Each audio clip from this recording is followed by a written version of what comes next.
Ang sabi ng isa sa inyo, the support that you will receive from your children depends on how you raise them. Napakaganda, di ba? Kaya wag tayo masyadong malungkot, matakot na pagtanda natin, wala tayong pera o nagkakasakit tayo, baka hindi tayo puntahan, alagaan, asikasuhin ng mga anak natin. Dahil kung minahal mo, inaruga mo, ginabayan mo, pinakinggan mo, inintindi mo. Sa palagay mo ba, pag ikaw ay matanda na at may sakit at kailangan mo ng tulong, ay wala sila dyan para asikasuhin ka? Siyempre sila ang unang-unang tutulong sa'yo. Kaya huwag ka mangamba.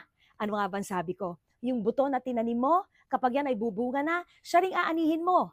Kung nagtanim ka ng saging, santol ba ang kakainin mo? Hindi, di ba? Kaya wag tayo mag-alala, mag-ingat tayo at gawin nating tama ang pagdidisiplina natin at pagmamahal sa mga bata. Kung lumaki ang mga bata na pasigaw, ano ka ba, Sabado na, hindi ka ba gigising? Nagmamantika ka na dyan, 12:00 na, kailangan mo maglinis. Anong sasabihin ng bata? Oh mama, kakagising ko lang, nakasigaw ka agad. Samantala,